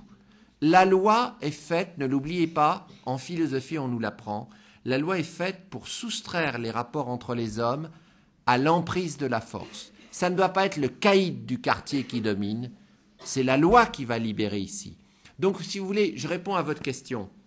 La jeune fille ne sera pas déscolarisée. De toute façon, il y a le CNED, Centre national d'enseignement à distance, qui pourra la prendre en charge pendant le temps où elle sera éventuellement exclue du lycée. Deuxième remarque, si la fille est exclue le lundi et que le vendredi, elle dit « bon, c'est bien, j'accepte la règle », nous sommes favorables, dans la commission Stasi, nous l'avons dit, à ce qu'elle soit immédiatement réintégrée dans les rangs de l'école. Mais vous devez comprendre une chose, c'est que si on pose une loi, il faut se donner les moyens de la faire respecter. Donc, pour nous, bien sûr que nous voulons scolariser les enfants, bien sûr que nous ne voulons pas qu'elles aillent dans des écoles coraniques, mais il faut effectivement rendre possible le respect de la règle. Merci. Je regarde donc l'Assemblée. Il suffit de lever la main si vous avez une question à formuler. Je me tourne aussi momentanément vers Kim et Christophe pour qu'ils préparent éventuellement leurs questions depuis l'étranger. Je vous donne la parole, mademoiselle, au fond de la salle. Oui, c'est au niveau de l'enseignement à l'école. Au niveau de l'enseignement à l'école d'une religion, je sais que l'école doit rester laïque, mais en même temps, la religion fait partie de l'histoire. Et est-ce que dans ce cadre, il y a certains cours où on doit parler de religion, et de quelle manière cela doit-il être fait, notamment en histoire, sur l'Europe a un passé religieux catholique. On parle également du croissant fertile, de la naissance de diverses religions, et de quelle manière donc cela doit-il être abordé dans le cadre de l'école. Avant même de répondre, je voudrais préciser que cette même question nous a été adressée hier soir par courrier électronique de la part de 2 lycéennes lituaniennes de l'école Džukyja à Alytus qui demandent s'il faut enseigner la religion à l'école. L'une d'entre elles défend l'idée que c'est peut-être la seule manière de se faire une certaine idée juste de Dieu et des concepts essentiels en matière de religion lorsque c'est enseigné, et l'autre estime que c'est un manque de tolérance. Quel est donc éventuellement l'éclairage à donner à ces 2 lycéennes, Sima et Giedrius de Lituanie? Bien, alors moi je suis très content vraiment des questions qui sont posées parce qu'elles me permettent de revenir sur des choses que je n'ai pas abordées dans mon exposé puisqu'il était forcément limité, et je vous remercie mademoiselle de poser la question. Il faut se mettre d'accord sur les termes. L'école laïque est ouverte à l'ensemble de la culture. Elle ne va donc pas être obscurantiste et dire, voilà, j'exclus le fait religieux de la connaissance que j'enseigne aux élèves. Mais attention, C'est à partir de là qu'il faut se mettre d'accord sur les termes. Il faut enseigner, et je pèse chacun de mes mots. Il faut qu'en histoire, en français ou en lettres plus exactement, en histoire-géographie, en lettres, en sciences économiques et sociales, en philosophie, en histoire de l'art et dans toutes les disciplines qui le permettent, il faut enseigner la connaissance du fait religieux et de ses traces dans la culture. Moi, en tant que professeur de philosophie, j'ai toujours parlé des religions, mais je n'en ai pas parlé religieusement. Voilà la distinction. Si, par exemple, je fais un cours sur la liberté à mes élèves de terminale et que je veux leur faire comprendre l'origine du thème du libre arbitre tel que, par exemple, les chrétiens l'utilisent quand on voit, par exemple, Augustin dans ses confessions, thème qui est repris, par exemple, par Descartes, il est tout à fait normal, non seulement il est normal, mais il est nécessaire que je dise, voilà, à mes élèves, cette problématique du libre arbitre, elle prend, chez les chrétiens, son origine dans une croyance qui est la suivante. Selon les chrétiens, Dieu aurait créé le monde et aurait donné aux hommes la possibilité de choisir entre le respect de l'interdit divin et ce non-respect. Donc, Dieu aurait donné à l'homme la possibilité de cueillir ou non le fruit de l'arbre qui était au milieu du jardin, pour reprendre l'histoire religieuse. Et donc, j'explique à mes élèves en quoi consiste la croyance sur laquelle se fonde l'idée du libre arbitre chez les chrétiens. Mais j'explique. Cela ne veut pas dire que je dise c'est bien, c'est mal. Cela veut dire qu'en tant que professeur laïque, je me dois de respecter toutes les consciences. Si j'imagine que dans ma classe d'élèves de terminale, sur 30 élèves, il y a 15 élèves athées et 15 élèves croyants, quelle est la position que je dois adopter? C'est une fiction. Pardon? Qu'est-ce qui vous fait rire? Vous avez entendu rater. Ah non, vous avez entendu rater, mais non. 15 élèves athées et 15 élèves croyants, au moment où je commente le texte de la Bible, il est évident que si je dis « voilà le sens de l'existence », c'est-à-dire si je fais ce qu'on appelle du prosélytisme religieux, c'est-à-dire que si je mets à profit ma place de professeur et ma parole pour valoriser le message religieux, je manque à mon devoir de laïcité, parce que je vais privilégier les 15 élèves qui sont croyants, mais je vais choquer les 15 élèves qui sont athées. Mais si je fais l'inverse, si je dis voilà la parole de Dieu, mais ce Dieu n'existe pas, c'est du pipeau, c'est de la foutaise, c'est des racontards, je vais évidemment blesser, cette fois-ci, l'autre moitié de la classe, c'est-à-dire les 15 élèves croyants, et réjouir les 15 élèves athées. Or, les 15 élèves athées, vous êtes impitoyable. Alors, en tant que professeur, je suis professeur de tous mes élèves, qu'ils soient athées ou croyants. Par conséquent, en commentant la Bible, je m'abstiendrai de tout jugement de valeur, c'est-à-dire, je dirais, voilà, c'est un texte auquel certains hommes croient, mais auquel certains autres hommes ne croient pas. Moi, en tant que professeur, je ne tranche pas cette question qui relève de la conviction de chacun. Je remplis mon rôle en observant ce qu'on appelle une déontologie laïque, c'est-à-dire un système de règles laïques, parce que je considère que je dois m'adresser à tous mes élèves et que je ne dois blesser aucun de mes élèves au nom de ses convictions. Mais ça ne veut pas dire que je doive rester muet. Moi, il m'est arrivé en tant que professeur de distribuer une photocopie du récit de la Genèse à tous mes élèves et de le commenter en classe. Un jour, je distribuais une photocopie du récit de la Genèse pour le commenter en classe. Un autre jour, je distribuais une photocopie du manifeste du Parti communiste de Marx pour le commenter en classe, pour faire comprendre ce que c'est que la philosophie sociale du XIXe siècle. Et dans un cas comme dans l'autre, je m'abstiens de tout jugement de valeur. Je m'abstiens de dire ceci est bien, ceci est mal. Donc, la conclusion, pour aller vite, c'est qu'on peut parler et on doit parler du fait religieux Mais on doit en parler avec distance, avec objectivité et en excluant tout jugement de valeur. Ce qui veut dire qu'on ne peut pas parler du fait religieux de façon religieuse. On n'a pas à enseigner les religions, on a à enseigner la connaissance du fait religieux, c'est-à-dire qu'on doit toujours rester dans la stricte limite de la connaissance et jamais du jugement de valeur ou de la valorisation d'une croyance. Un professeur, c'est quelquefois difficile qu'il fasse abstraction de sa conviction personnelle, mais c'est au minimum une exigence qu'il doit observer pour que tous ses élèves puissent se sentir traités à égalité par lui. Voilà, donc oui, le fait religieux a sa place dans la culture scolaire laïque, mais l'éclairage religieux lui-même n'a pas sa place, pas plus que l'éclairage athée n'aurait sa place. Juste une précision, pour terminer sur ce point, cet enseignement doit-il être facultatif ou obligatoire, demandent les élèves de Lituanie. Qu'en pensez-vous ? S'il fait partie de la culture commune, si on doit connaître les religions comme on connaît les techniques, comme on connaît les institutions politiques, je ne vois pas pourquoi il serait facultatif. Il fait partie des programmes d'histoire, de géographie, etc. En revanche, et c'est là qu'il y a une ambiguïté, si pour des raisons liées à des traditions dans certains pays, il y a des cours religieux faits par des représentants des religions, il faut évidemment que ces cours soient facultatifs, parce que alors là, on ferait violence. S'il y a un cours de catholicisme dans une école et qui est obligatoire pour tous les élèves, même s'ils sont athées ou s'ils ont une autre religion, là, on fait violence aux élèves qui ne sont pas catholiques. Donc, la religion doit toujours être facultative, ce qui veut dire qu'elle est libre.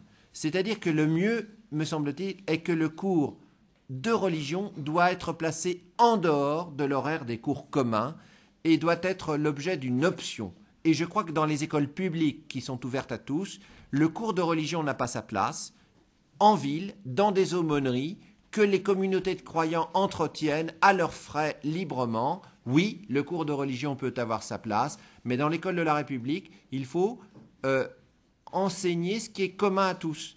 Et la connaissance des religions peut être commune à tous, c'est-à-dire que, par exemple, si je vais voir un tableau de Botticelli, il y a une assez belle exposition de Botticelli au musée du Luxembourg, et que je vois une annonciation, l'annonce faite à Marie de la naissance future du Christ, il est évident qu'un élève qui a un minimum de culture pourra lire le tableau, si je puis dire. Par exemple, il se dira, mais pourquoi là-bas, sur cette colline, dans cette annonce... Alors on voit la Vierge Marie, on explique qui est ce personnage, elle est un peu effarouchée, l'ange Gabriel vient lui apprendre quelque chose qu'elle va enfanter d'un enfant un peu spécial, et puis, bon, on peut commenter le tableau. Et au fond, Botticelli a peint une sorte de colline, avec en haut de la colline, de façon assez indistincte, une sorte d'arbre qui a vaguement la forme d'une croix en bois, mais à peine estompée.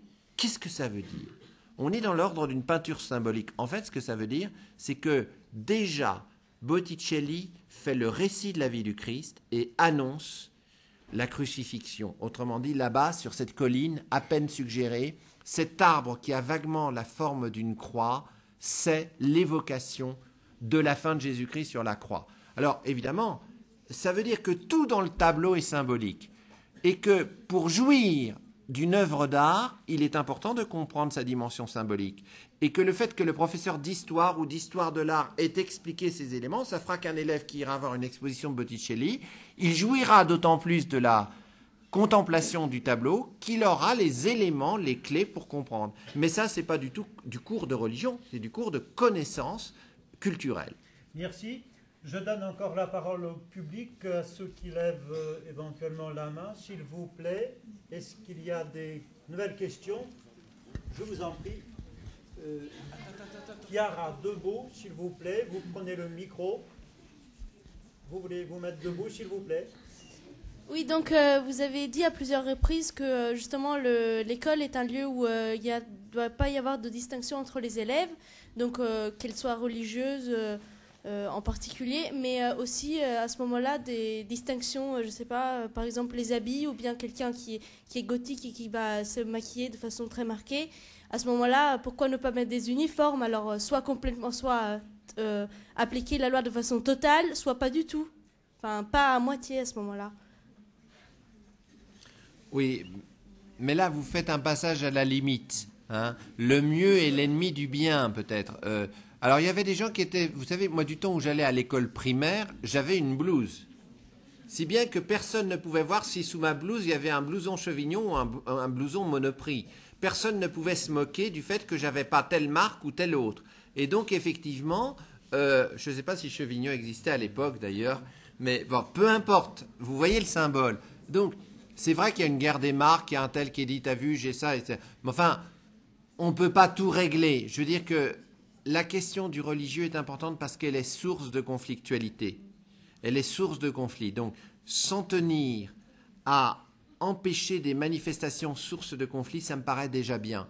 Faut-il rétablir l'uniforme? Faut-il empêcher les gens d'avoir des marques ostensibles, Nike, Chevignon ou Monoprix ou Prisu ou je sais pas quoi, avec les uns qui se moquent des autres parce qu'ils sont pas au top de la dernière marque? Bon, on va pas. Si on faisait ça, on dirait que l'école est totalitaire parce qu'elle veut tout régenter.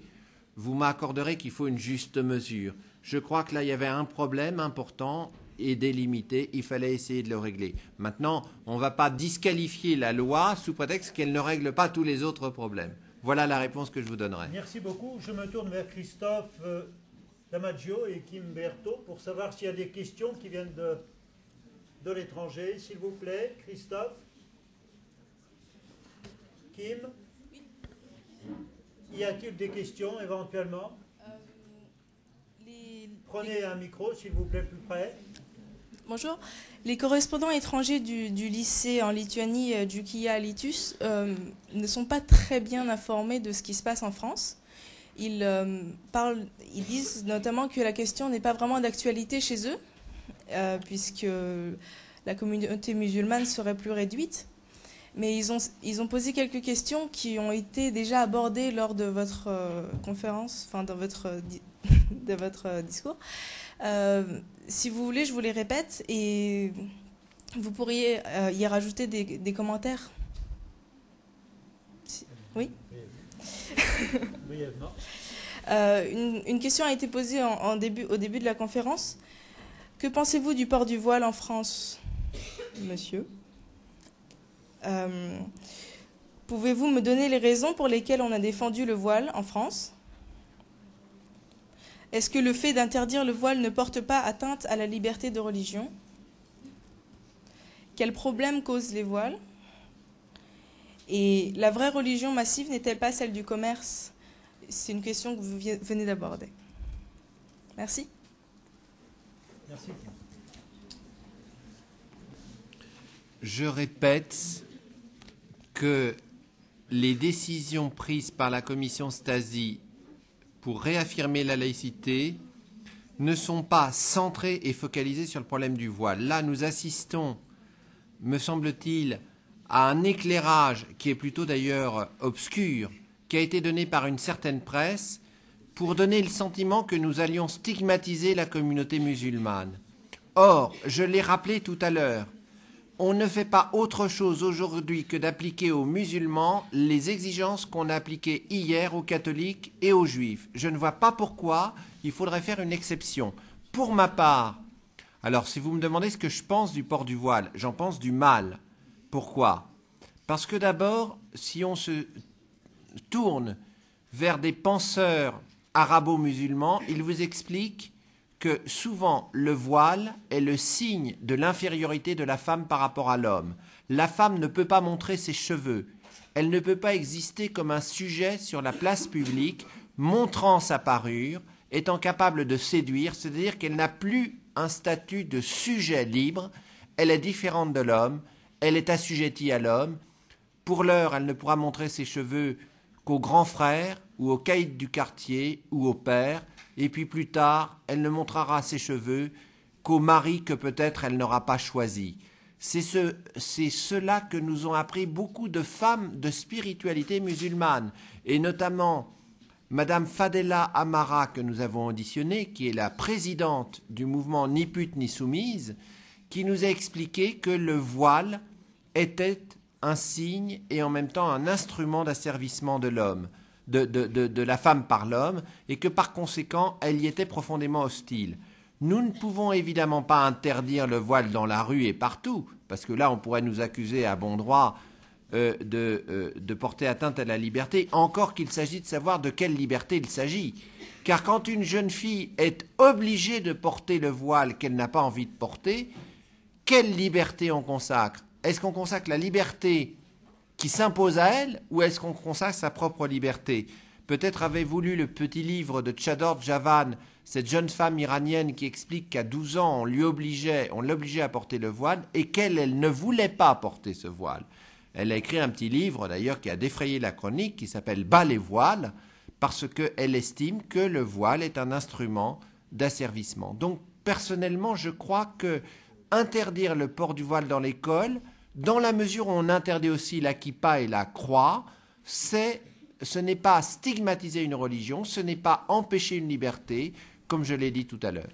Merci. Avant de nous tourner de nouveau vers notre collègue avec sa classe à Sarcelles, je voudrais formuler une question qui nous est parvenue par courrier électronique ce matin de Banska Bystrica, du lycée Grégor Tajewski. Voici la question qui nous est posée concernant la loi qui vient d'être votée en France. Nous comprenons, disent-ils, admettons cette loi lorsqu'elle s'adresse aux personnes travaillant pour l'État, fonctionnaires de l'administration, de l'éducation, de la recherche, etc. Mais le problème se pose différemment pour les élèves, disent-ils. L'école est pour eux leur deuxième famille, ils y passent la majeure partie de leur temps. Ne faut-il pas leur donner le droit de respecter leur identité personnelle, justement parce que c'est une deuxième grande famille pour eux? D'abord, je doute que l'identité d'un élève soit close et achevée. Vous savez, il y a des philosophes comme Jean-Paul Sartre et les existentialistes qui nous expliquent que l'identité d'un homme n'est jamais, même jusqu'au dernier souffle, une identité n'est jamais définitivement close et achevée. Or, si c'est vrai de l'homme, c'est encore plus vrai de l'élève ou de l'adolescent. Pourquoi voudrions-nous enfermer d'emblée des jeunes gens dans une identité supposée? Je crois que, malheureusement, quand des jeunes filles sont obligées de porter le voile par des autorités qui disent, par exemple, si tu ne portes pas le voile, on te traitera de putain ou on t'enverra des cailloux sur la tête, et si tu portes le voile, on te respectera. C'est ce qui se passe dans les quartiers, il faut le savoir, et nous l'avons appris dans la commission Stasi. On ne peut pas dire que ce soit une liberté pour les élèves que de porter le voile. Par ailleurs, la laïcité ne s'impose pas seulement aux enseignants, aux agents de la fonction publique, elle s'impose aussi traditionnellement, comme le montre une circulaire du ministre Jean Zay, ministre socialiste du Front populaire en 1937. Une circulaire rappelait que les signes religieux portés par les élèves ainsi que les signes politiques étaient interdits dans l'école. Circulaire de Jean Zay en 1937, ministre du Front populaire. Donc il est inexact de dire que l'exigence de réserve laïque, de retenue, ne s'impose qu'aux agents du service public, elle s'imposait aussi aux élèves jusqu'à ce qu'on décide en 1989 qu'elle ne s'imposait plus aux élèves, mais on a vu que ça avait des conséquences très négatives. Merci. Je prie nos amis de Sarcelles bien vouloir nous excuser. La régie nous fait savoir que nous n'aurons pas le temps de diffuser leurs questions. Je crois qu'il y a une dernière question peut-être au lycée de Sèvres à formuler. Christophe. De Lituanie. Donc, en fait, il demande pourquoi la loi sur la laïcité, à la base, n'a pas été conçue suffisamment claire pour empêcher ce problème, ces problèmes qu'on a à l'heure actuelle avec le débat sur le voile, par exemple, ou les signes ostentatoires. La loi sur la laïcité à l'origine. Oui. Je viens de donner un élément d'explication. Moi, je vais vous dire, le mal vient de la loi d'orientation de juillet 89. L'article 10 de cette loi d'orientation disait « Les professeurs sont tenus à la discrétion quant à leurs convictions spirituelles. En revanche, les élèves sont libres de manifester leurs convictions spirituelles. » Cet article 10 de la loi de juillet 89 a introduit une dissymétrie, une inégalité dans les exigences qui s'imposaient aux professeurs et les exigences qui sont imposées aux élèves. Donc c'est là, à mon avis, la source du problème. Après, il y a eu l'avis du Conseil d'État qui s'est réglé sur cette loi, et pendant 15 ans, on a eu une multiplication des problèmes. Aujourd'hui, finalement, on revient à plus de clarté en disant l'exigence de retenue laïque s'impose aux élèves comme aux professeurs, c'est-à-dire on rétablit la symétrie. Voilà. Merci, je vous remercie de votre attention. Je vous propose d'applaudir fortement. Je